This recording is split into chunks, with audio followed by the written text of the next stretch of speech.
하나님의 말씀은 이사야서 제18장 말씀입니다. 이사야서 제18장 본문이 1절에서 7절까지인데요. 전문입니다. 우리 다 같이 한 목소리로 합독하도록 하겠습니다. 시작. 슬프다 구스의 강 건너편 날개치는 소리나는 땅이여, 갈대 배를 물에 띄우고 그 사자를 수로로 보내며 이르기를, 민첩한 사절들아 너희는 강들이 흘러 나누인 나라로 가되, 장대하고 준수한 백성 곧 시초부터 두려움이 되며 강성하여 대적을 밟는 백성에게로 가라 하는도다. 세상의 모든 거민 지상에 사는 너희여, 산들 위에 기치를 세우거든 너희는 보고 나팔을 불거든 너희는 들을지니라. 여호와께서 내게 이르시되, 내가 나의 처소에서 조용히 감찰함이 쬐이는 일광 같고 가을 더위에 운무 같도다.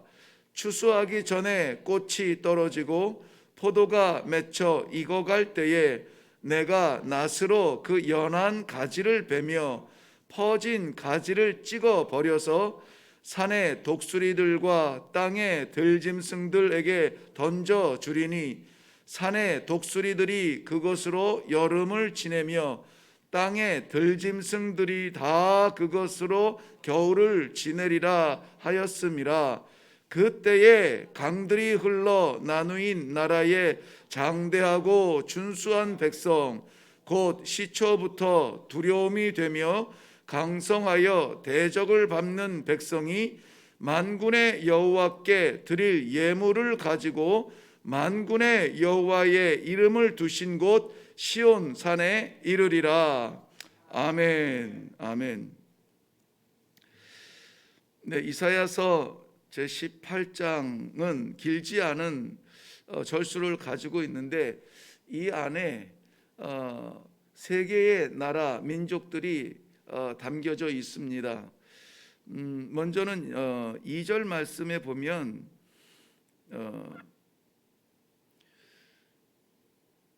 2절 하반절 중반부터 보면, 장대하고 준수한 백성 곧 시초부터 두려움이 되며 강성하여 대적을 밟는 백성이 나옵니다. 그것이 마지막 7절에 다시 나오죠. 장대하고 준수한 백성 곧 시초부터 두려움이 되며 강성하여 대적을 밟는 백성, 이렇게 나옵니다. 이 백성들은 누구냐면은 구스의 백성들입니다. 구스, 지금으로는 이제 그 에티오피아이죠. 에티오피아는 그 아프리카를 시작하는 그 애굽, 이집트 바로 밑에 있는 그 나라입니다. 에티오피아가 나옵니다. 그리고 3절부터는 또 다른 민족 백성들이 나오는데요. 세상의 모든 거민 지상에 사는 너희여 라고 나오는데, 세상의 모든 거민을 다스리는 너희, 즉 당시의 세계를 제패하고 확장해 나가던 아수르를 이야기합니다. 그리고 마지막 세 번째 민족은 누구냐면, 이름도 나오지는 않습니다만은 7절 가장 밑에 보면 시온산에 이르리라, 이 시온산이라고 명명되어지는 유대를 이야기하고 있습니다. 자, 이 나라에 대하여서 먼저는 지금 우리가 이사야서 13장 이후로는 열방을 향한 아버지의 심판의 경고의 말씀들이 계속 나옵니다. 그래서 17장만 살짝 건너가도 다메섹에 관한 경고라 이렇게 하시면서 경고의 말씀을 하시는데, 오늘 구스에 대해서는 하나님께서 이렇게 시작합니다. 슬프다 구스의 강 건너편 날개치는 소리 나는 땅이여, 그렇게 이야기합니다. 이 구스에 대하여서는 슬프다 하는 이 애틋한 그러한 마음을 보여주고 계세요. 그리고 나서 그 구스가 어떻게 될 것인가, 오늘 뭐 아무래도 이 전체적인 배경은 구스에 대한 이야기입니다. 시대적인 배경으로 보면은 열왕기하 16장 이후에 19절까지 되어지는 그 시대적인 배경을 가지고 있는데요. 우리가 지난 시간에 살펴본 것처럼 아수르가 세계적으로 그 세력을 확장해 나가고 나라들을 정복해 나가던 중에 아람 나라와 북이스라엘이 에브라임이라고 17장에는 되어 있죠.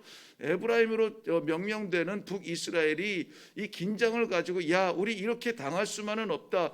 우리가 힘을 합해서 저 아수르에 대항해 보자 하고 연합군을 형성한다고 했습니다. 거기에 비록 이 전통적 민족적으로 반감이 있는 그 남유다이지만은 그래도 이 국가적인 일에는 우리가 한번 그 연합군을 형성하자 하고 남유다의 연합군 형성에 대한 초청을 보냅니다마는 이 반아수르 정책을 가지고 있던 아람과 북이스라엘에 반해서 남유다는 오히려 이 세력을 확장해 나가고 세계를 제패하고 있는 친아수르 정책을 펴게 됩니다. 그리하여서 이 아람과 북이스라엘이 괘씸하여서 이 남유다를 치러 이제 연합군 전쟁으로 내려올 때에 남유다가 아수르에게 도움을 요청하죠. 그래서 아수르가 그 도움의 요청을 받고 아람 나라를 주전 732년에 그리고 북이스라엘을 에브라임으로 명명되는 북이스라엘을 주전 722년에 짓밟게 됩니다. 그리고 거기에서 멈춰야 되는데 이 아수르가 그 세력의 확장에 대한 욕심을 지우지 못하고 남유다를 침공하게 되죠. 1차와 2차에 걸쳐서 남유다를 침공하게 됩니다. 그 내용이 전반적인 내용이 열왕기하 16장 이후에 나오는데 지금 오늘 본문의 배경은 그 당시입니다. 특별히 열왕기하 18장부터 등장하는 히스기야 왕이 그 중심에 있습니다. 이 두 번째 침략을 당하면서 유다는 어떠한 환경에 처해져 있는가, 그리고 그것을 침공하는 아수르는 어떠한 기세인가, 그것을 먼 발치에서 바라보고 있는 구스는 또한 어떠한 마음인가 하는 것을 배경으로 우리가 먼저 살펴보면 오늘 이 이사야서 18장의 내용이 굉장히 큰 의미가 있습니다. 왜냐하면 여기에는 세상의 힘의 논리, 힘의 질서가 있고요. 그리고 거기에 대응하는 세상의 방법이 있고요. 그리고 하나님께서 그 세상의 힘과 세상의 대응을 넘어서 어떻게 역사하시는가 하는 이 진리가 담겨져 있습니다.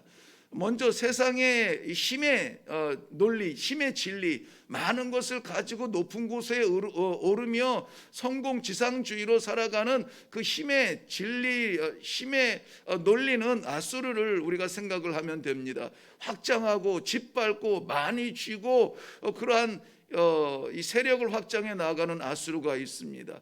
그리고 세상이 그것을 바라보면서 대응하는 것은 구스를 생각하면 됩니다. 그 당시에 이미 구스는 주전 715년 정도에는 애굽 나라까지 정복할 만큼 그건 아프리카 쪽에서는 그나마 안정되게 세력을 가지고 있던 그러한 나라입니다.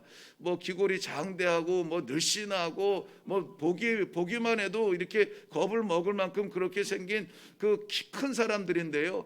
그 사람들이 자기네 영역을 아프리카 북쪽으로 자리를 잡고 있는데 그들에게 두려움이 되는 것은 아수르였습니다. 끊임없이 확장해 나가는 그 힘의 제국을 바라볼 때에 이거 겁이 나거든요. 두렵거든요. 그래서 이 갈대배라고 하는 것은 이 갈대로 엮은 배를 말합니다. 그러니까 굉장히 가볍고 빠르겠죠. 주변의 나라들에게 이제 사신들을 보내서 야 우리 이렇게 당할 수만은 없지 않느냐고 긴장하는 가운데 그것을 대응하고 있습니다. 어떻게 대응합니까? 비슷한 처지끼리 모입니다. 비슷한 사람들끼리 힘을 한 번 더 합해서 저항해 보려고 합니다. 그 사이에 마치 이 아시아의 충수돌기처럼 있는 대한민국 같은 존재가 바로 오늘 남겨진 유다입니다. 유다의 북쪽으로는 그 거대한 아수르가 확장해 나가고 있습니다. 그리고 이 홍해 바다를 건너서 구스 땅이 어마어마하게 또 큰 땅을 가지고 거기에 대응하고 저항하려고 합니다. 그 사이에 있는 유다는 그러면은 어떻게 해야 되는가 하는 것입니다. 자, 오늘 좀 간단하게 이 절수들을 좀 살펴서 절마다 좀 보면은요. 자, 슬프다 구스의 땅 1절에 보면 슬프다 구스의 땅 강 건너편 날개치는 소리 나는 땅이요 그랬습니다. 지금 난리가 난 거예요. 굉장히 어수선하고 막 복잡합니다. 날개치는 소리를 여러 가지로 이렇게 뭐 해석을 하지만은 군사들이 정비를 하는 그런 무기에 부딪히는 소리 뭐 이렇게 해석하는 그런 해석도 있습니다만은 아무튼 구스는 지금 굉장히 분주해요. 왜냐하면은 아수르가 세력을 굉장히 막 확장해 나오고 있기 때문입니다. 사신들을 여기저기 보내서 막 민첩하게 반응을 합니다. 어떻게 해야 되지? 어떻게 이 문제를 해결해야 되지? 정신이 없습니다. 그런가 하면은 3절 말씀에 보면은 세상의 모든 거민을 다스리는 이 지상의 거대한 나라가 기치를 세우고 일어납니다. 나팔을 불며 확장해 나아가고 있습니다. 그렇지만은 이 4절 말씀에 보면은 그러한 것들 뭐 어느 나라가 일어나서 세상을 지배하든 어떤 일이 이 세상을 뒤덮고 있든 어떤 난리가 나든 여호와께서는 어떻게 하시느냐 그것을 바라보시며 감찰하시는데 어떠한 의미로 감찰하시느냐 쬐이는 일광과 같다. 그러니까는 일광은 태양입니다. 쬐이는 태양과 같다. 태양이 열한하지 않지만은 은근히 다 이렇게 태양빛 아래 영역을 두고 살펴보고 있다는 것입니다. 그리고 더위에 운무와 같다 그랬습니다.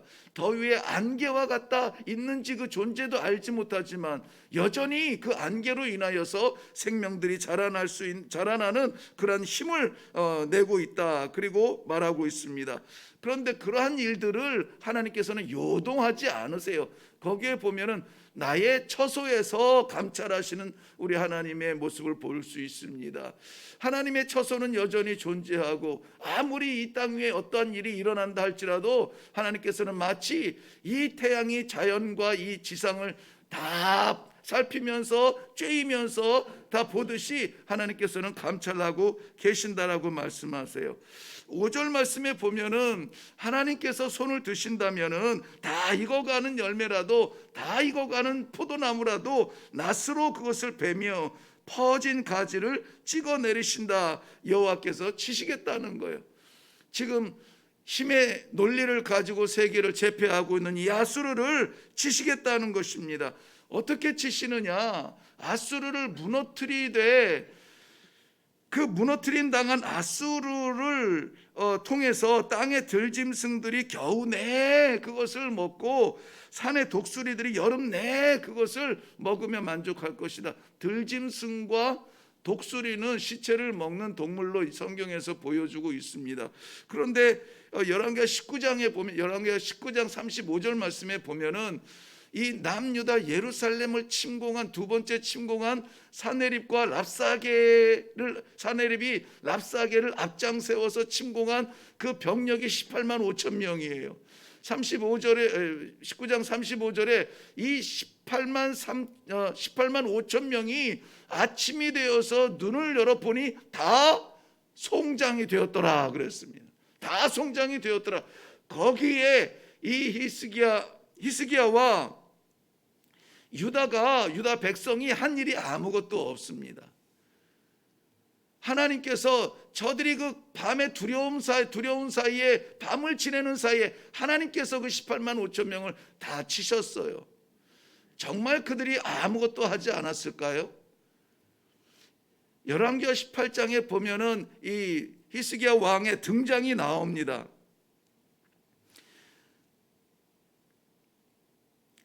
저는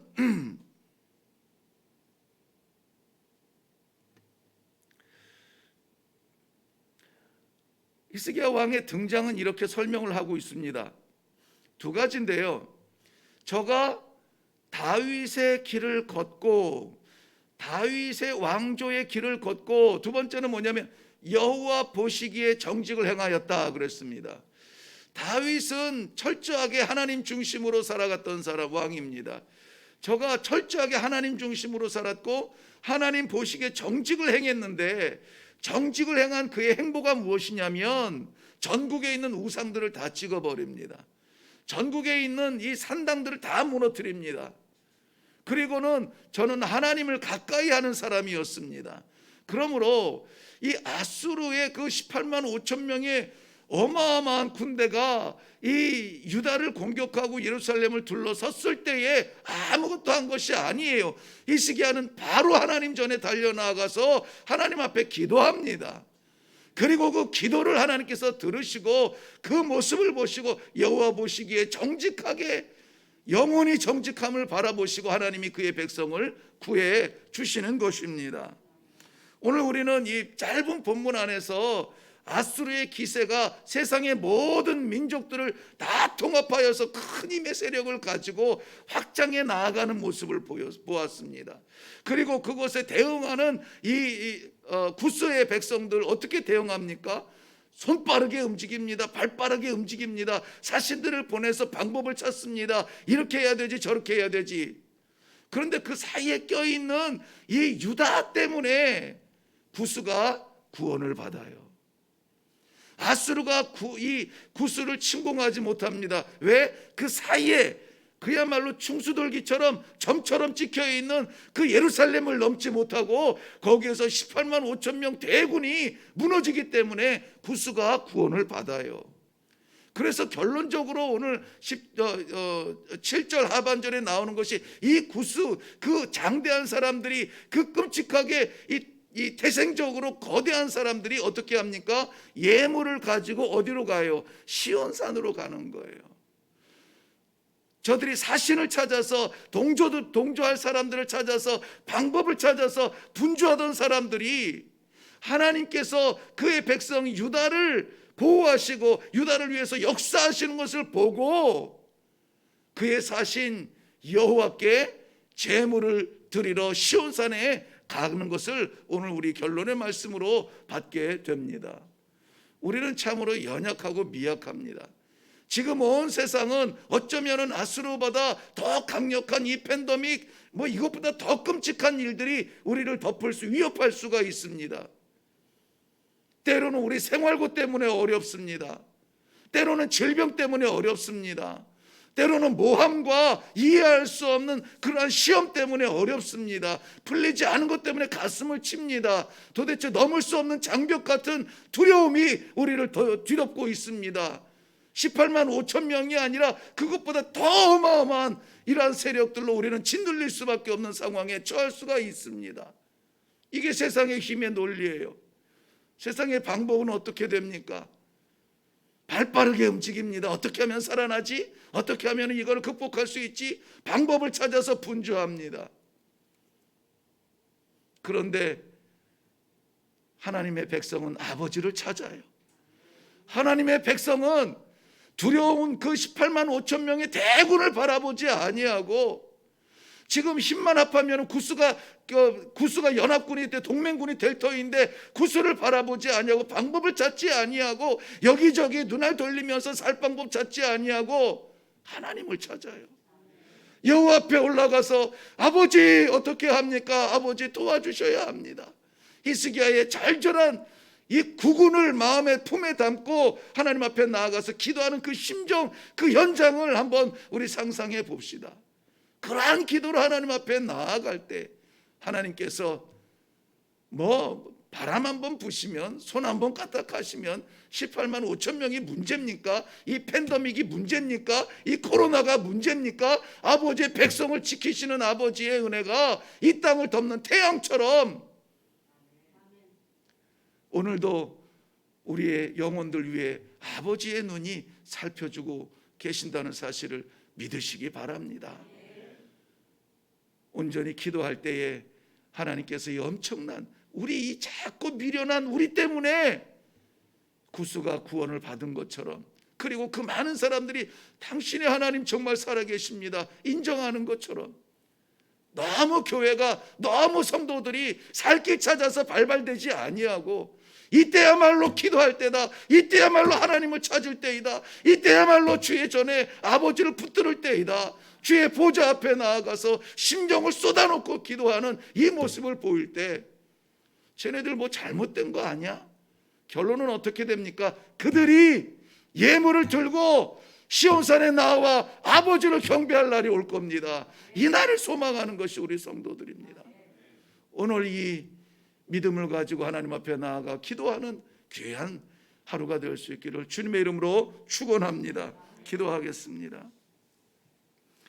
살아계신 아버지, 이 세상의 힘의 논리가 너무나 크고 이 세상을 덮고 있는 이 무게가 너무나 무거워서 우리로서는 감당할 수가 없습니다. 어떻게 하면 여기에서 벗어날까? 이 모양 저 모양으로 발빠른 사람들의 세상이 또한 있습니다. 어떻게 할까요? 세상의 힘의 논리에 우리도 같이 덩달아서 붙을까요? 아니면은 어떻게 하면 살아날지 방법을 찾느라 거기에 우리가 마음을 빼앗길까요? 이 아침에 하나님께서 부르신 주님의 백성들, 진퇴양난의 순간에 주님 전에 달려나가 아버지의 보좌를 붙들었던 히스기야처럼 보잘것없는 작은 땅 유다지만은 하나님께서 붙들어 주셨던 그 역사를 일으키기 위하여 오늘 여호와 주의 이름을 부르며 아버지 주의 이름을 외치며 기도하는 자리에 있게 하시니 감사합니다. 그렇게 살게 하여 주시옵소서. 그리하여서 열강들이 시온산에 올라와 제물을 바쳐 여호와를 인정하듯이 이 우리를 덮고 있는 그 모든 끔찍한 문제들이 여호와를 인정하며 살아계신 하나님을 찬양할 수 있는 그날을 허락하여 주시옵소서. 오늘도 사랑하는 주님의 백성들을 살펴주시며 우리와 함께 해주시며 도와주시며 인도해 주실 줄로 믿사옵고 예수님의 이름으로 기도하옵나이다. 아멘. 우리 시간에 기도할 때에 본문이 간단하고 내용이 간단하여서 기도의 방향이 너무나 분명합니다. 우리를 둘러싸고 있는 두려움, 또 세상 사람들이 그것들을 대하는 방법들, 여기에 마음 빼앗기지 아니하고 우리는 마지막 순간까지 여호와 하나님 주님 전에서 주님을 부르며 우리 아버지의 은혜를 사모하며 기도하는 기도의 종이 되겠습니다. 하나님께서 오늘도 주의 백성들을 살펴주시며 보호하시는 역사를 일으켜 주시어서 상상할 수 없는 방법으로 하룻밤에 18만 5천 명 눕히신 그 능력으로 도와주시고 보호해 주시고 살려주시고 역사해 주시옵소서. 어느 날 우리를 둘러싸며 조롱하는 사람들이 여호와 살아계신 여호와 하나님을 인정하며 같은 자리에 찬송할 수 있게 하여 주시옵소서. 우리 시간에 다같이 주님 한번 외치고 기도할 때에 두려워하지 아니하고 간사하지 아니하며 굳건하게 하나님을 바라보는 주의 성도가 되게 하여 주시옵소서. 그 능력을 주옵소서. 우리 기도하며 내려가겠습니다. 주님 한번 외칩니다.